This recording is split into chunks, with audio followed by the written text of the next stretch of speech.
I'll never forget the moment I read that text. I was sitting in my tiny apartment, staring at my phone like it had suddenly grown venomous. "We've agreed you're no longer part of the family. Don't come to any gatherings." Just like that. No warning, no conversation, just a cold, cruel decree from the person who had raised me, molded me, and supposedly loved me. My stomach dropped, my heart raced, and for a split second, I couldn't breathe. I kept rereading it, hoping, praying, that maybe my eyes were deceiving me. But no. It was real. My own mother, my own family, had disowned me via a few cold, calculated words. I couldn't understand it. I had always been the good daughter. I visited every holiday, remembered birthdays, sent thoughtful gifts, even offered help whenever anyone needed it. I had sacrificed so much for my family, and somehow, I was now the villain in their lives. The anger surged first, sharp and electric. But then it was quickly replaced by a cold, calculating clarity. If they wanted to treat me like I didn't exist, fine. I'd show them exactly what happens when you cross someone who's underestimated. I started small. I didn't respond to the message. I didn't beg. I didn't cry, at least not publicly. Instead, I began documenting everything. Every email, every call, every little interaction that proved just how manipulative and controlling my mother had become over the years. I realized something important: this wasn't just about me. This was about power. My mother thrived on control, on making everyone dance to her tune. And she had finally overplayed her hand.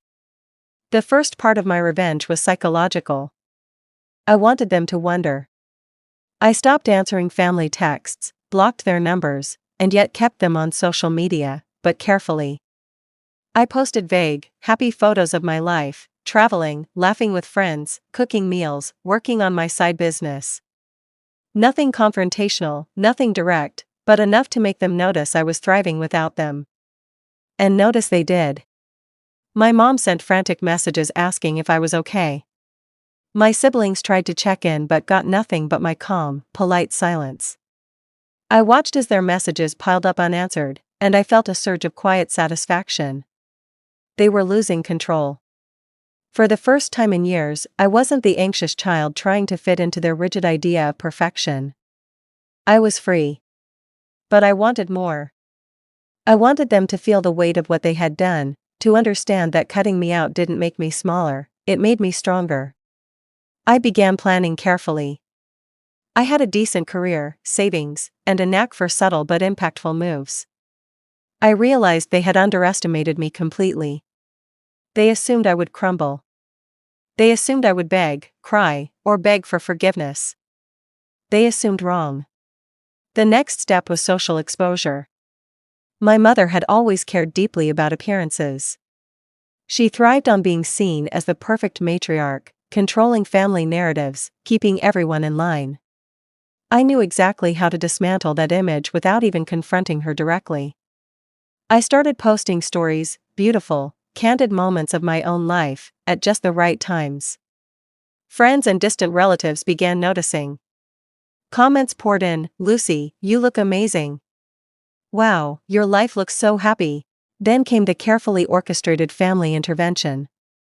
I sent an email, not to beg, not to plead, but to announce my presence. I invited my mother, siblings, and even distant relatives to a small gathering at a restaurant. I didn't tell them it was for me. I just made it sound casual, neutral. Naturally, my mother tried to ignore it. My siblings hesitated. But curiosity won. The day arrived, and I was prepared. I walked into the restaurant with confidence, smiling, laughing with friends, glowing. I had arranged for a private room with large windows overlooking a busy street. I knew that my entrance would be noticed, and I wanted it to sting, but subtly. No shouting, no drama, just my presence, happy, confident, untouchable. Of course, they noticed. My mother's jaw tightened. My siblings exchanged awkward glances. They tried to act normal, but the tension was palpable. And then I began sharing updates, carefully, strategically, about my life. Every achievement, every small victory, every milestone they had ignored or dismissed. Promotions, travels, creative projects, new friendships. Every word was measured, every story told with calm authority. I could see it in their eyes, the disbelief, the irritation, the realization that I had grown without them. They had assumed that cutting me out would make me desperate, lonely, broken. Instead, I was radiant. Whole. Free. And they couldn't touch it. But the final step was the most satisfying. I had kept a meticulous record of family finances over the years. I knew where they had been careless, where they had made questionable decisions. I also knew that they depended on appearances, on their social reputation, their status in the community. So I anonymously shared a series of revealing stories with a few extended family members, some of whom had been quietly observing the drama. Nothing illegal, nothing violent, just the truth, laid out in a way that exposed the toxicity of my mother's behavior. The ripple effect was immediate. Whispers began, subtle questions and private messages, calls I never answered. Their carefully curated image of control began to unravel. They couldn't undo what had been seen, and they couldn't silence the growing acknowledgement that I had been wronged. And then, the ultimate moment of victory, a family reunion they had organized months later, hoping to reclaim some semblance of control. They didn't invite me directly. But I showed up.